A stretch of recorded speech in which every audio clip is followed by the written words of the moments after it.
Hi, Are we starting? I think so. Oh gosh, here we are. Yes, I think we are now. um, Thank you, everyone, for joining us on Harper Fiction Presents. My name is Julia Wisdom, and I am the publisher for crime and thrillers at HarperCollins.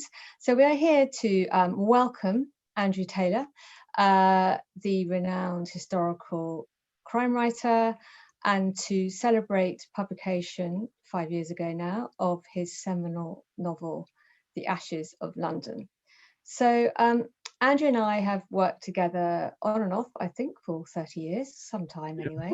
Right. And during that time, he's not only won many awards and been heaped with more critical acclaim than I think any other author I've ever published, but he's also written a broad range of novels touching on several periods and indeed several genres, including a wonderful 50-set detective series, the Litmus books, a groundbreaking psychological thriller trilogy, the Roth trilogy, which was dramatized on television with Emilia Fox and Charles Dance, and was doing something that no one had ever done before. You'll have to read it, it's completely wonderful. But he's probably best known for his what I call big standalone historical novels, and of course his new series. I would say the best known of his novels, apart from The Ashes of London and the more recent ones, is The American Boy, which was a #1 bestseller and was set in the early 19th century in Regency England and featured the schoolboy Edgar Allan Poe, and was an instant success and has become a classic in the genre. So Andrew, you have ranged across many periods and centuries. So why the Restoration? What is it about the Restoration that particularly draws you?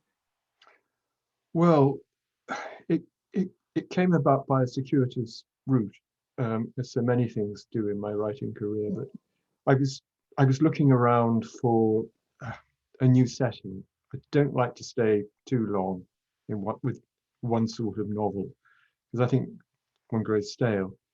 Um, and I was dimly aware the 350th anniversary of the Great Fire of London was coming up in a couple of years' time, and that prompted me to reread Pepys's diary entries for the Yeah. Great Fire. And I don't know if you read them recently, but they're well worth looking at. It's an extraordinary account over half a dozen pages. It covers the 4 main days of the fire and the aftermath.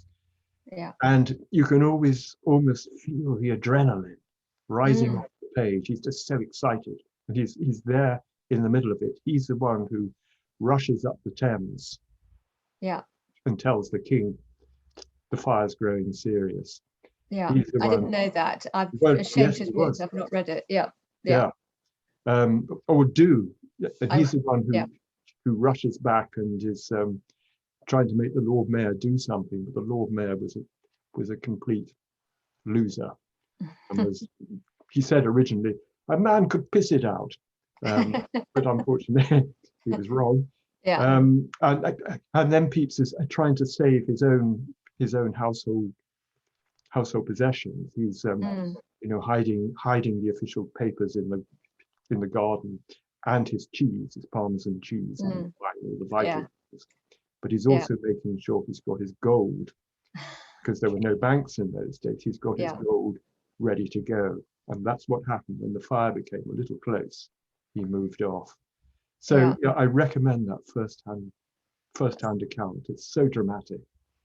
That's completely fascinating. And of course, the Restoration period itself is so rich in varied history, and it's relatively unexplored as well. Do you feel in fiction? I mean, to be honest, that was another reason why I quite liked the idea of the Restoration period, because in historical crime fiction, and indeed within historical fiction as a whole, that probably the two most explored areas are the Victorian period and, of course, the Tudors.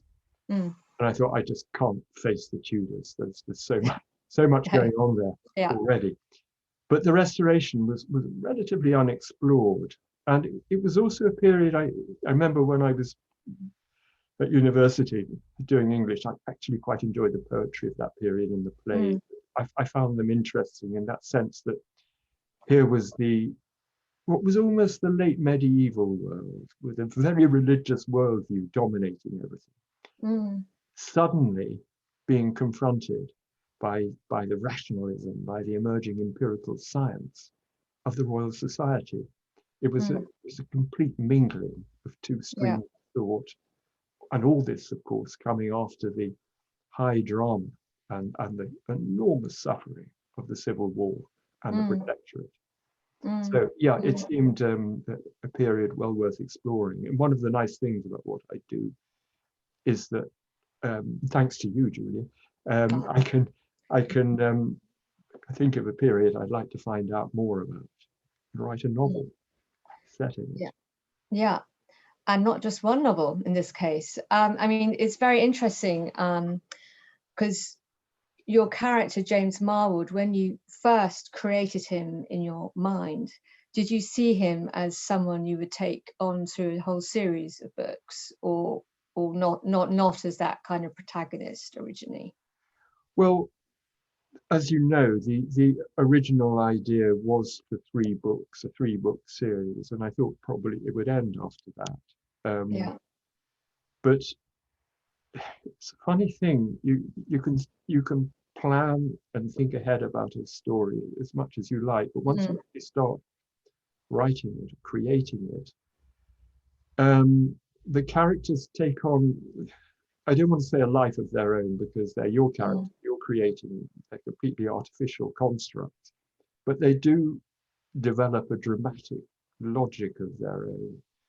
And I was very, very conscious that Marwood was taking me in unexpected directions.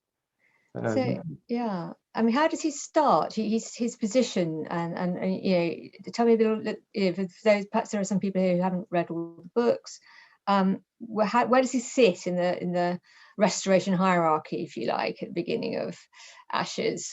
At the start, he is the equivalent of a civil servant, a very, very lowly civil servant who's trying to get a toehold in the world of Whitehall.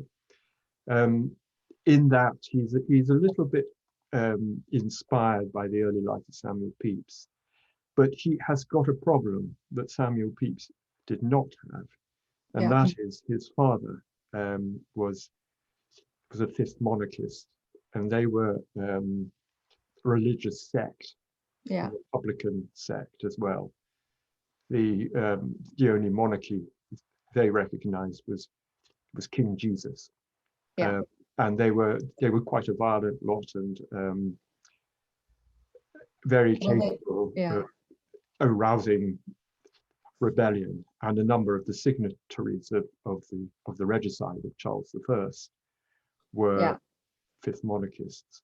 And so that's a blight on his career, on James Marwood's career, something he's got to cope with. And old Marwood, his father, in the Ashes of London, is alive still. So he's a figure that but long past his prime, but he's a figure who's like a ghost from the past, who's weighing Marwood down. And would there have been like prescribed lists? I mean, if you're a member of the fifth monarchists, you'd automatically be subject to imprisonment, or was there anything that sort of organized at that time, or is it just you wouldn't get advancement or something? I think the Restoration settlement in 1660, when Charles II returned after the Protectorate, Charles was quite clever. He knew he had to heal the divides of the past rather than make them deeper. So there was a sort of general amnesty, but the only people he accepted from that amnesty were the 40 or so people who'd signed the death warrant of his father, Charles I. They were the regicides. Mm. That said, a lot of the more what we now call left-wing Republicans left over from the civil wars were very keen to rebel if they could, and they did pursue them quite firmly. But Yeah. even the pursuit of the regicides, it's after 5 or 10 years, you can feel it slackening off. The animosity was no longer there. But Life had moved on. they did pursue them to the ends of the earth, didn't they pursue them to America? They did. Yeah. 3 of them fled to America. Yeah. And the royal authority in the American colonies was not as strong as it was at home. And of course, in those days, the American colonies were vast tracts of wilderness with 1 or 2 little villages and farms. Yeah. So there were a lot of places you could hide. And also the colonies were, particularly the New England ones, which is where the regicides fled to, were Puritan foundations founded by people who'd been fleeing from the royal authority of Charles I and James I. So they found a welcome refuge there. Yeah, so interesting. I think I just don't think we know enough about all that side of history, because it's just, as I think you said at the top of this discussion, it's just not been explored thoroughly. Now, the other thing, well, lots of things interesting about the Ashes of London, but I do think Cat Lovett, your female protagonist, who you also then take through all your novels, is a particularly interesting character, because I'd be interested in your view on this. I mean, is she exceptional in her times in terms of her drive towards education? And she wants to be an architect, which of course, as a woman, is extremely hard. I mean, at that time, were women being allowed more space to explore their intellects and to hold sort of more of a public position, or was she a bit of an exception in your view? That's a very interesting question. I think one of the reasons I liked the idea of writing about the Restoration period was that it's arguably the earliest period in the history of this country when women were just beginning to get, a few women, a degree of agency in what one might call the public sphere, rather than only the home.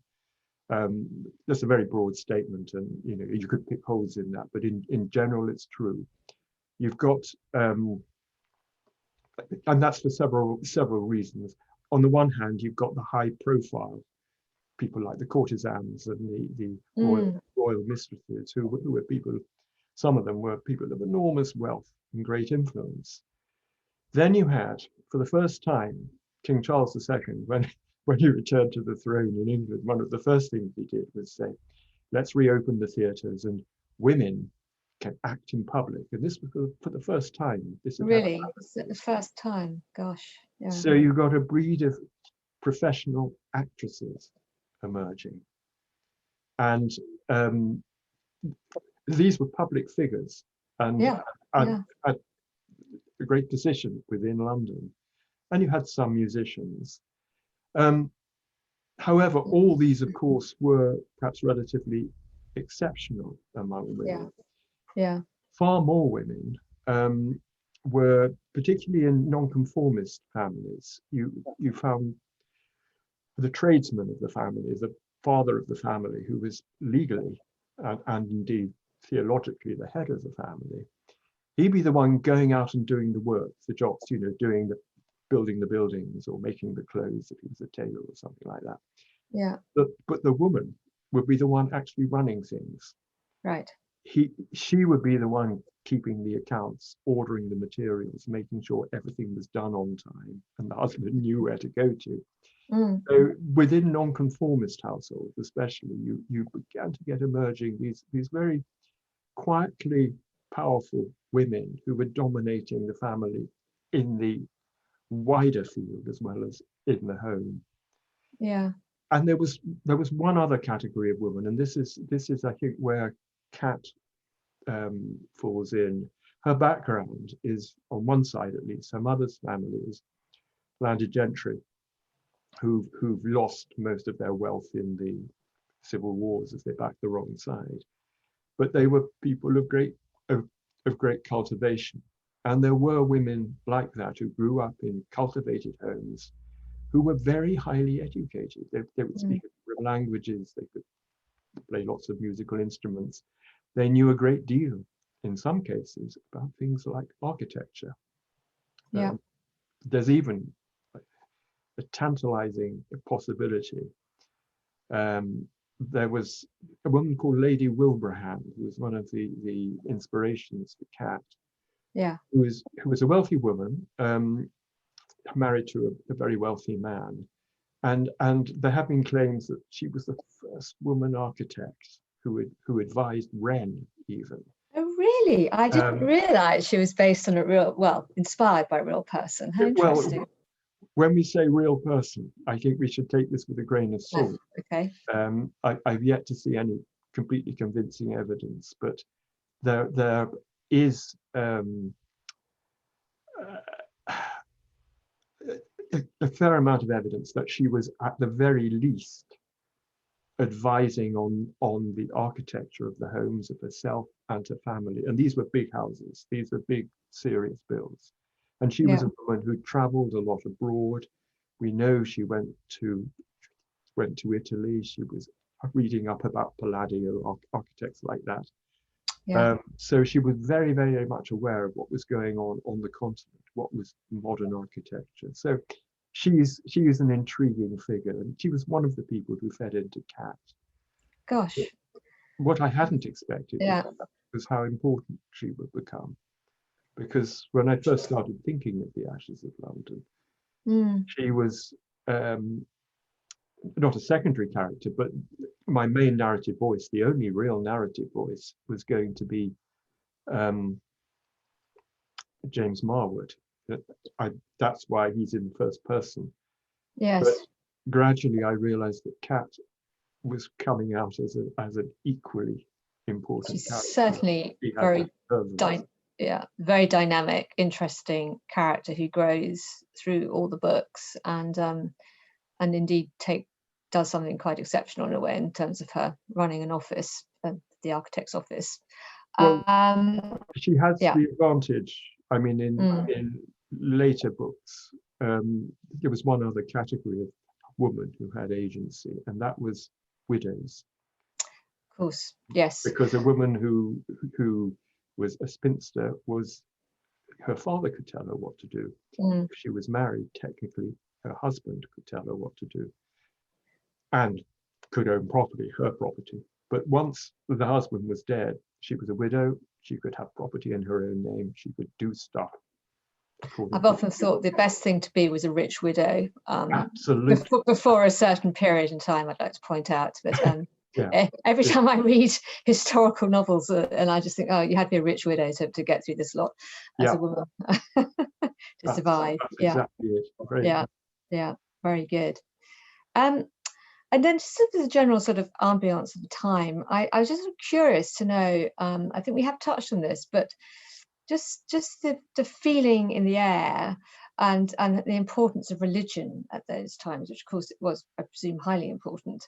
And do you think that, I know there was deep suspicion of Catholicism, but do you think at that time there was even more suspicion of the various sort of Puritan sects that were going on? You touched on the Fifth Monarchist, and I just wondered, in terms of the public feeling, do you feel that it's the Catholics were the great enemy, or that post-Civil War that the real nonconformists were seen as the enemy within, or is that just all too simplistic? Do you have a sense of that? I think it's religion. It's hard to overestimate the importance of religion to 17th century life, and not just religious life. It was political life. It Mm. underpinned the Mm. politics of the day almost entirely. Yeah. At the Restoration, there was the Anglicans, the Church of England, really gained the upper hand, and they were restored as the dominant, as the official church. Yeah. The Roman Catholics, who the king personally was quite sympathetic to, many of his family either were Roman Catholic or would become Roman Catholic. They were feared by the general population, as the Pope of Rome was seen as the Antichrist by many of them, and they feared to the old enemy, France, which was of course Roman Catholic, and all it was. They viewed everything Roman Catholic with great suspicion. Right. But the government was I think more worried about the nonconformists, because they wouldn't well, the name says it all, they wouldn't conform in certain ways. Right. The king himself was actually much more tolerant than the royalist parliament that came into power in the 1660s.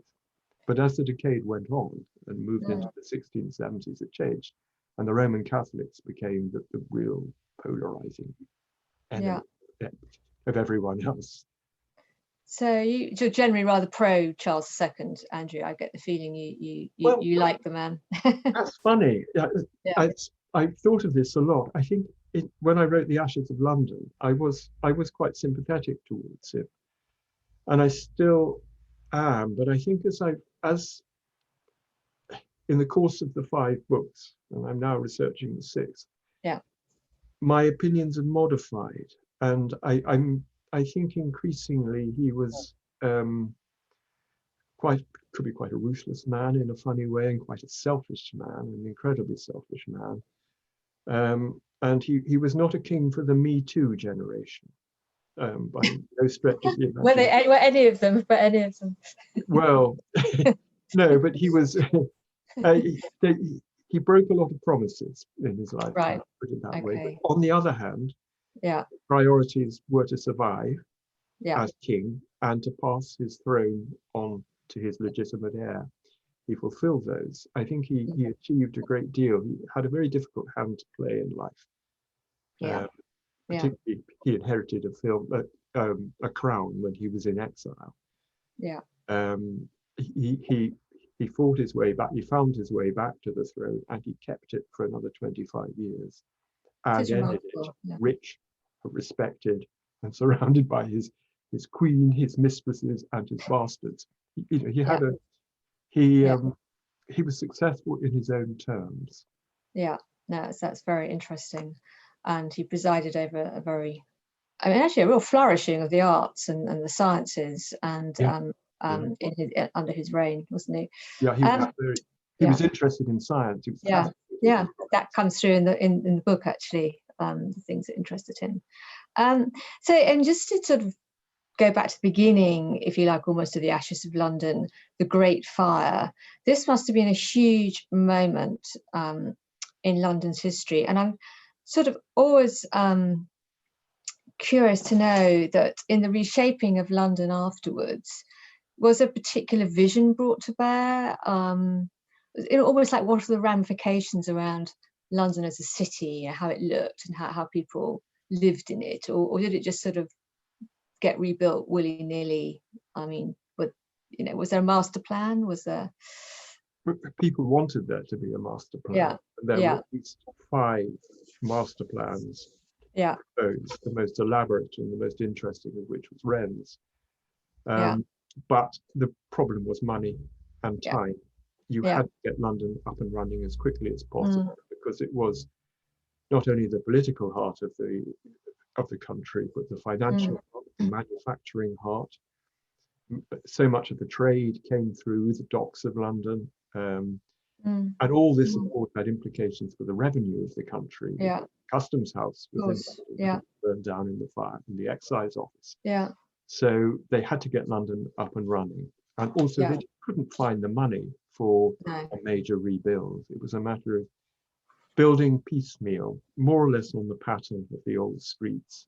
But doing so, they did pass a series of acts, Yeah. housing acts, saying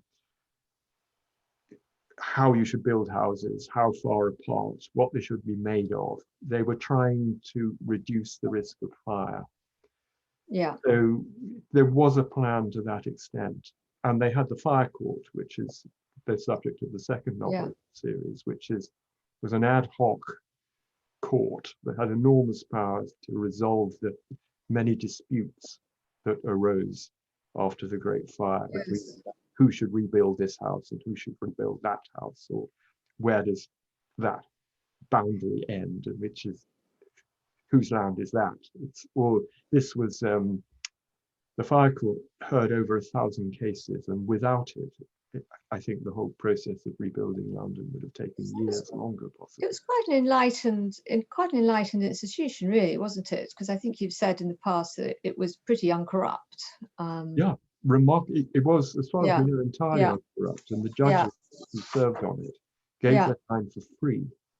And in the late 17th century, which was, seriously corrupt in its public life, this is quite remarkable.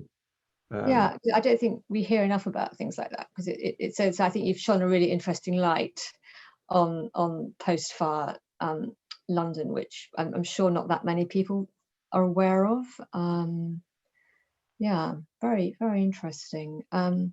I'm sort of jumping around a bit here, but the other thing that I find very interesting about all the novels is the relationship between master and servant, and how it alters, almost like hierarchy. Like the higher up the hierarchy, the more formalized it is, and the lower down, somehow the closer master and servant are. I sort of feel that relationship between Marwood and his servants, had it been 300 years later, would be a far more formal and distant arrangement than it is back in the 17th century. From your observations, do you feel that master and servant were closer in those days, or I think more? The clue is in the usage of the word family. The word family now is blood relations. That's what we mean. In the 17th century, the word family meant the people you had living under your roof. So it included your servants. Samuel Pepys, or indeed James Marwood, would be expected not only to pay their servants, but to feed them and to lodge them and to clothe them. That was all part of the deal. And for the younger servants, they had a sort of pastoral, the master and the mistress had a sort of almost pastoral head of the household role as well. So, and maids would sleep with their mistresses in the same bed sometimes. Really? Right, yes. There's much more, there were far fewer boundaries, I think, than there later came to be between the classes and their servants. Because I just read a novel, A Net to Catch Small Fishes by Lucy Jago, about James I's period. And there's a comment in it from one of the characters who visits a new aristocratic home that's just been built.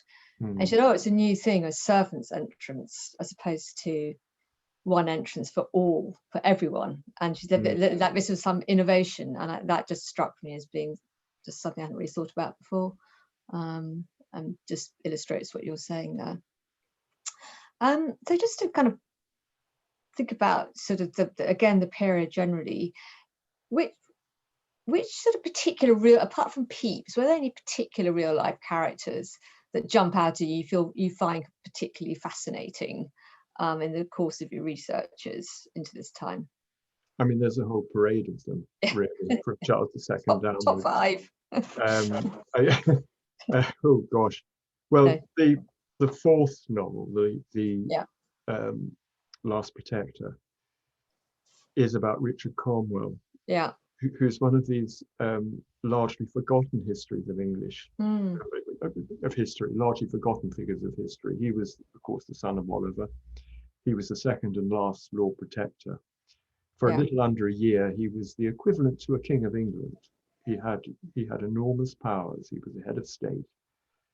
And we know a great deal about him in that role. But after he abdicates or resigns, whatever the word was for him, he almost vanishes off the pages of history, Yeah. particularly in the period between 1660 and 1680. And that piqued my curiosity, obviously. And I trying to work out what sort of a man he was, what were the pressures on him. And Yeah. that's often where the impetus behind a book comes from. Who was it? Novalis, the German Romantic poet, said novels are written from the shortcomings of history. Yeah. I think Very good. when you find yourself asking questions about, what was that person like? What were they doing then? Sometimes the only way you can begin to answer is by writing a novel about that person. It's a bit like the old Kaiser who disappeared off the scene. I remember being completely amazed that someone told when someone told me the Kaiser was still going strong in the 1930s after and I thought, really? Gosh, I'd never really thought about that. But of course, yes. And Richard Cromwell, I think a lot of us imagine him just somehow dying, Yes, being executed or knocked off or something. He was, until Queen Elizabeth II, he was our longest living head of state because he died in 1973. Interesting. Gosh, I had no idea about that. That's fascinating.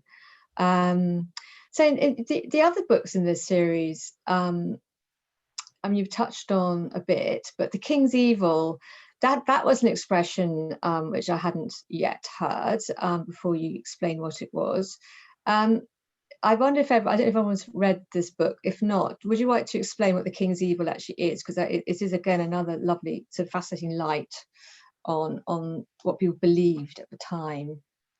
The King's Evil was the contemporary name for scrofula, which is a disease usually centers around the enlargement of the lymph glands, often at the neck. So if you Google the King's Evil or scrofula, you can see some of the horrendous effects.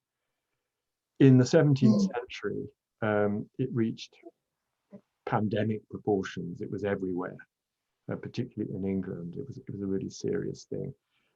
It could even kill you, and it could certainly drive you blind in some cases if you had the swellings near the eyes, and it could ruin your life, literally.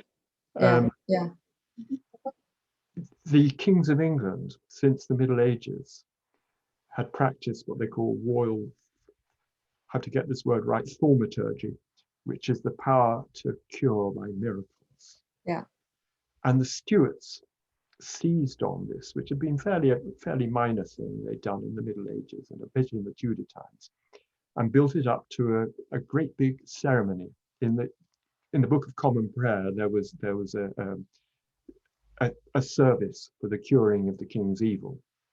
It was that part of the sort of national story. And the Stuarts, particularly Charles II, seized on it as a way of, in a way, reinforcing the royal brand. And remember, the royal brand had taken a big knock when they chopped off Charles I's head. But the idea that the king could cure people was a sign that the king was God's anointed.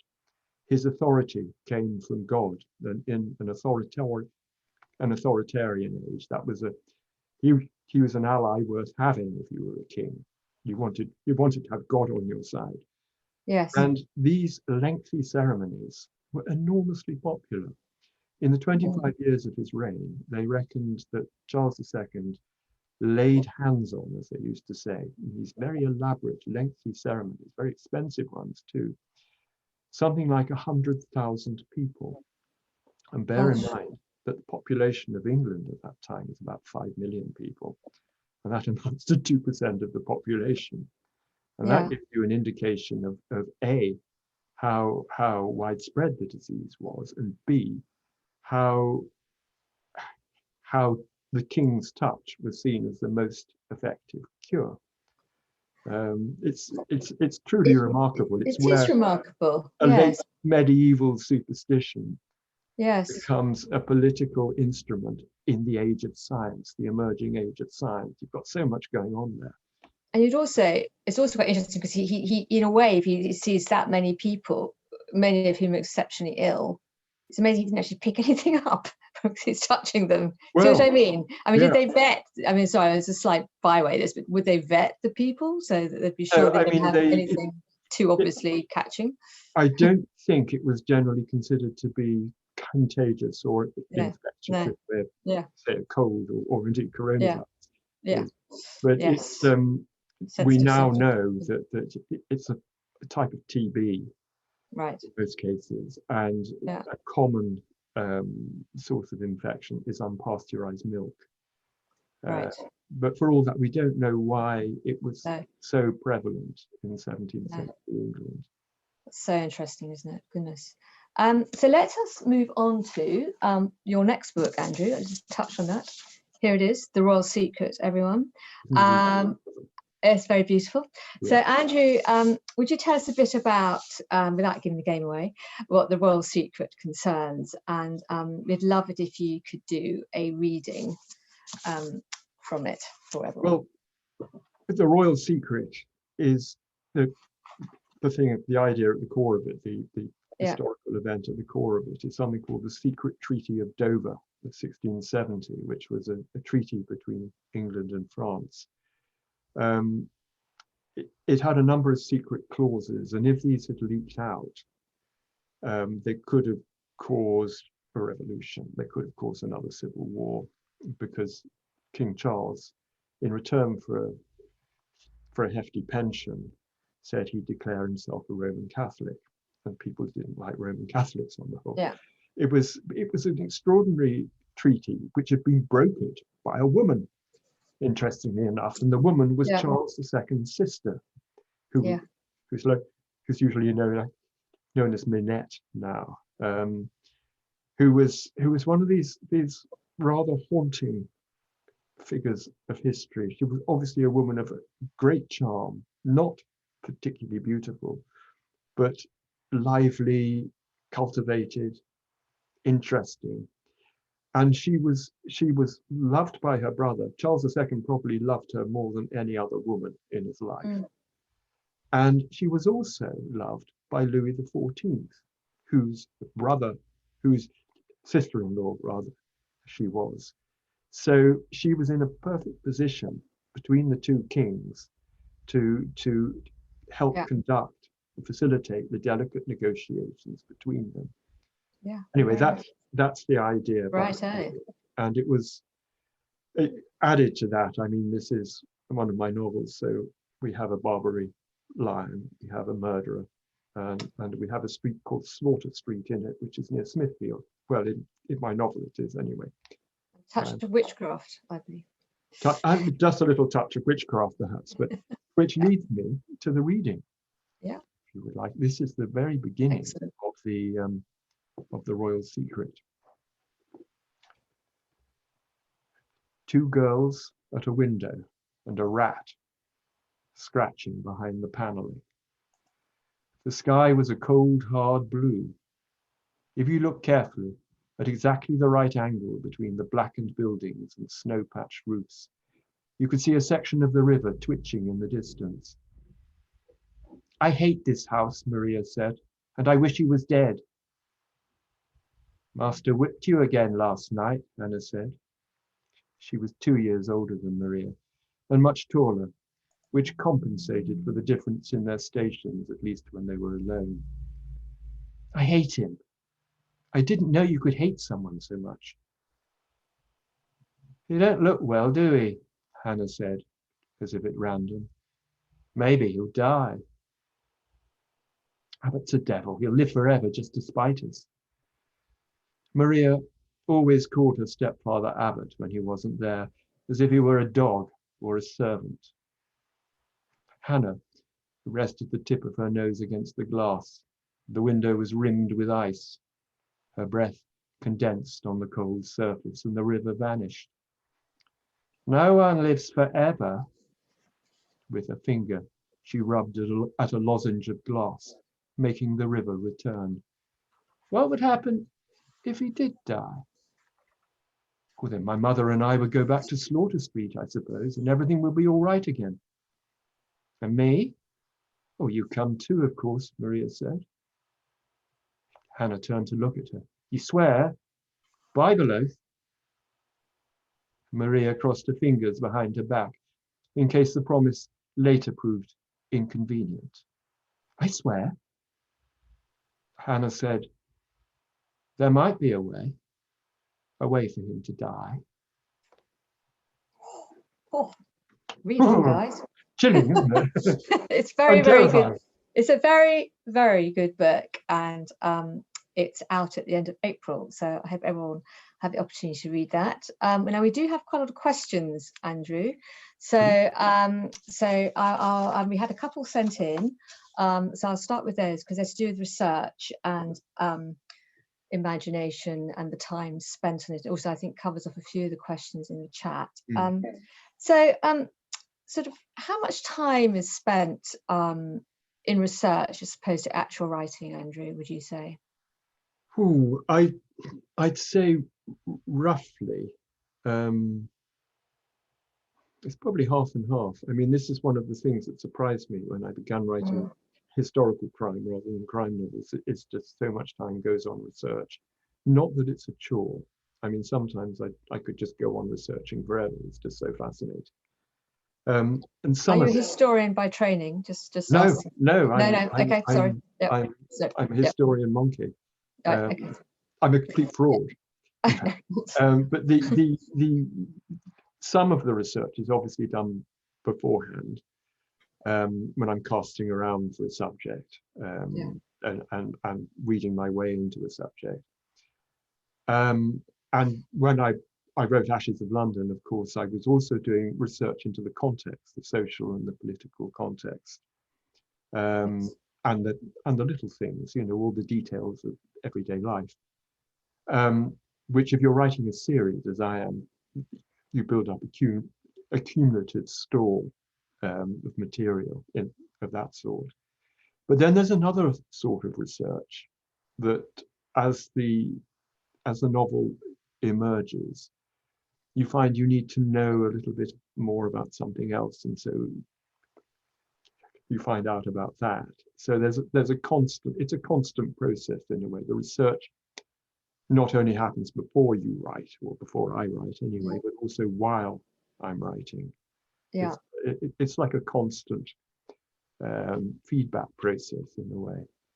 And in a way, sometimes the research what I find in the research will inspire the story, but sometimes the story will take me to the place where I know I need to find out about something. It's a constant sort of symbiotic relationship. Yes, it the other question that was symbiotic. sent in was very much about what is the relationship between pure research and how does that relationship work with the imagination, in almost like which triggers which. But I think you've more or less answered that. It sort of can go either way. My research is rarely pure and never simple. It's always both. Yeah. Now here's a question, a completely different question. Andrew, do you feel that Julia has grown towards you during all the edits she has done? I suppose, are we closer on the page? You shouldn't answer that one. Well, no, I mean, you've edited an awful lot of my book, more than anyone, by far. And I think we've known each other a very long time. We have. We met in Soho in the late 80s, I think. Exactly. And so, even though I don't always agree with your editorial points, as you know, I take them very seriously, and I'm also hugely grateful that you often allow me my head, and you don't make me do long synopses before I can start writing a book or anything. You trust me, and I really am grateful for that. I'm honestly really grateful. Well, I think I take what you do say very seriously, even though I don't always agree with it. Well, that's fair enough, Andrew. You are the creator.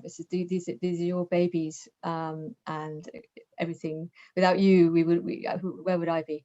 But anyway, so here is another one. Has anyone expressed an interest in dramatizing Ashes of London series yet?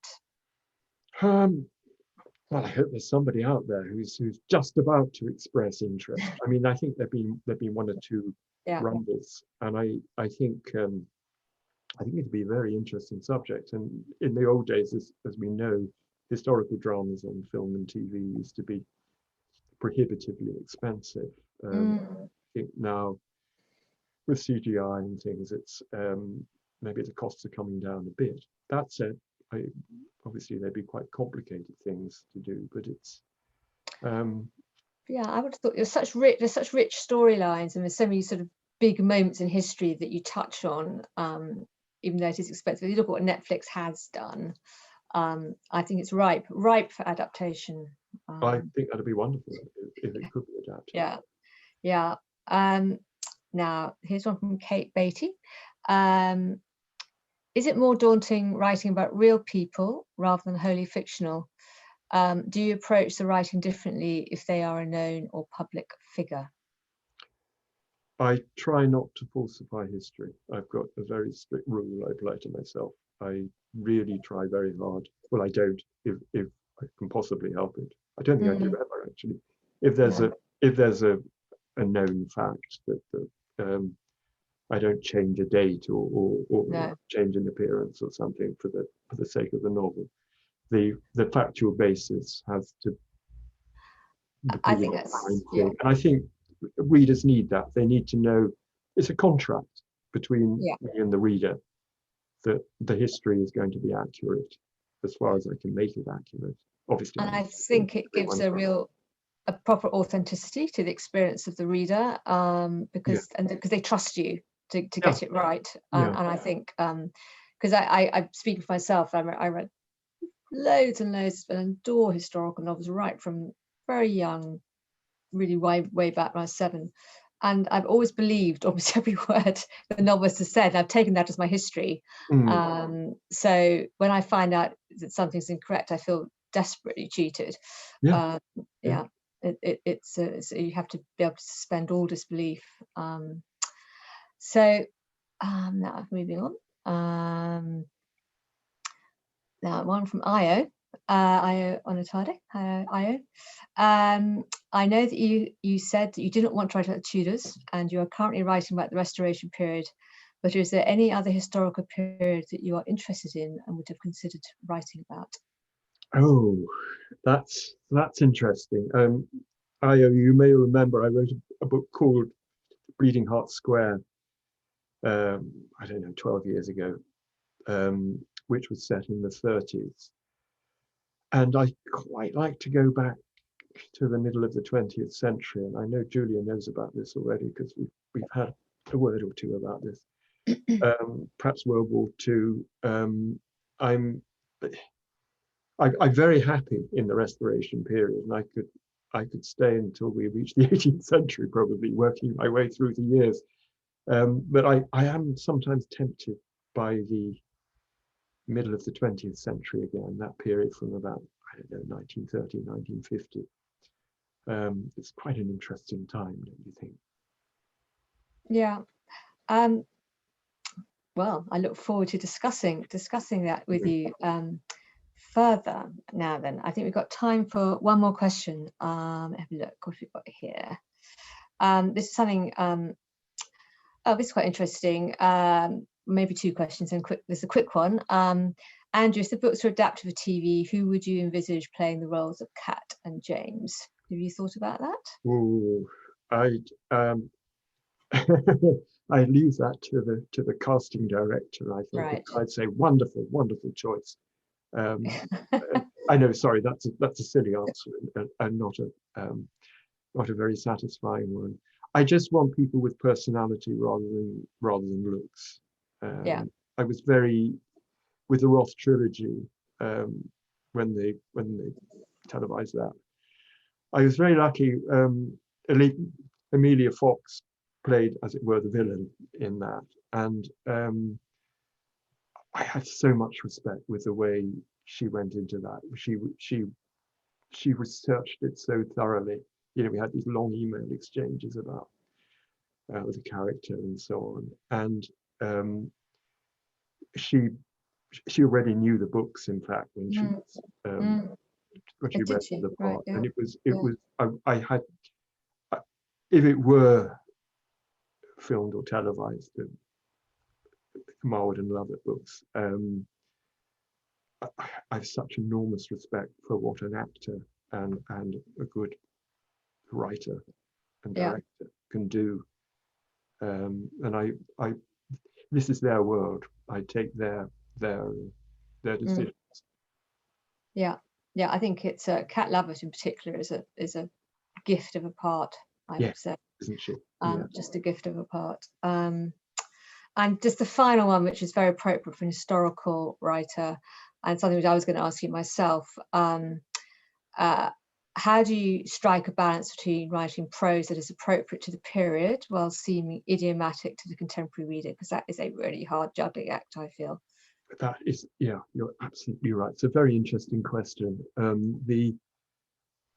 When I've written books set in the 19th century and even in the late 18th century, you can write dialogue, or even a first-person narrative in some cases, which is a very reasonable pastiche of the educated English of the period. We can read Jane Austen pretty much easily, even now, over 200 years later. But when I began to write a novel set in the 17th century, The Ashes of London, at first I thought in my folly that I could do a pastiche of mid-17th century prose, and it took me about half a page to realize I couldn't. And the more I read of contemporary sources, the more I realized, I was on hiding to nothing on this one. So basically, what I've done is I've copied Hilary Mantel. Wrong there.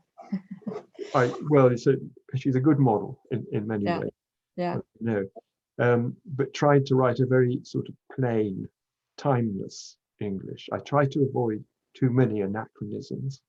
Yeah. I try quite hard. I mean, I live in the dictionary. I keep looking up definitions as I write, and the time when a word was first used in a particular sense. And in the dialogue, I